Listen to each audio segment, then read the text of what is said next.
നമുക്കപ്പോൾ ഇന്നത്തെ നോമ്പ് തുറ കണ്ടാലോ. ഇന്നാണെങ്കിൽ സമൂസയും കട്ട്ലേറ്റും ഉണ്ടായിരുന്നു. അങ്ങനെ കട്ട്ലേറ്റ് ഇങ്ങനെ സമൂസ പൊരിച്ചെടുത്തുകൊണ്ടിരുന്നു. സമൂസ പൊരിച്ചെടുത്തപ്പോൾ ഏകദേശം ഒന്ന് കരിഞ്ചു പോയായിരുന്നു. സോ അത് കുഴപ്പമില്ല, നമുക്ക് കഴിക്കാനുള്ളതല്ലേ. അങ്ങനെ സമൂസയും കട്ട്ലേറ്റും കൂടെ ഞാൻ പാക്ക് ചെയ്തെടുത്തു. എനിക്ക് നൈറ്റ് ഡ്യൂട്ടി ആയിരുന്നു, അപ്പോൾ കൊണ്ടുപോകാൻ കൂടെ ആയിരുന്നു. അങ്ങനെ ഫ്രൂട്ട്സും കട്ട് ചെയ്ത് വെച്ചു. പിന്നെ എനിക്ക് ഭയങ്കരമായിട്ട് ക്രേവിങ്സ് തോന്നി പൊതിച്ചോറ് കഴിക്കണമെന്ന് രാത്രിയിൽ.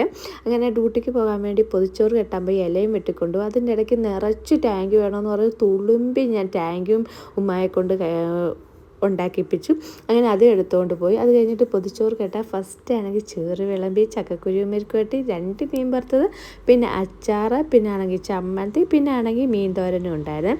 അതെല്ലാം കെട്ടിവെച്ചു. അത് കഴിഞ്ഞിട്ടാണെങ്കിൽ ആ വലിയ പാത്രം കണ്ടില്ലേ, അതിൻ്റെ അകത്തോട്ടാണെങ്കിൽ അവർക്ക് കൊടുക്കാൻ വേണ്ടിയുള്ള കഞ്ഞിയായിരുന്നു. അങ്ങനെ എല്ലാവർക്കും കൂടെ എല്ലാ സാധനവും ഞാൻ പാക്ക് ചെയ്ത് ഞാനാണെങ്കിൽ ആ വലിയ പാത്രം എടുത്തുകൊണ്ട് ഞാൻ ഡ്യൂട്ടിക്ക് പോയി. ഡ്യൂട്ടിയുടെ ഇടയ്ക്ക് വെച്ച് ഇങ്ങനെ നോമ്പ് തുറക്കേണ്ട സമയത്ത് വെയിറ്റ് ചെയ്തിരുന്ന അവസാനം ബാങ്ക് വിളിച്ചു. അതിൻ്റെ ഇടയ്ക്കാണെങ്കിൽ പേഷ്യൻറ്റും കൊണ്ട് കുറേ സ്നാക്സ് തന്നായിരുന്നു. അങ്ങനെ അതും കഴിച്ച് പൊതിച്ചോറും കഴിച്ച് എൻ്റെ നോമ്പ് തുറ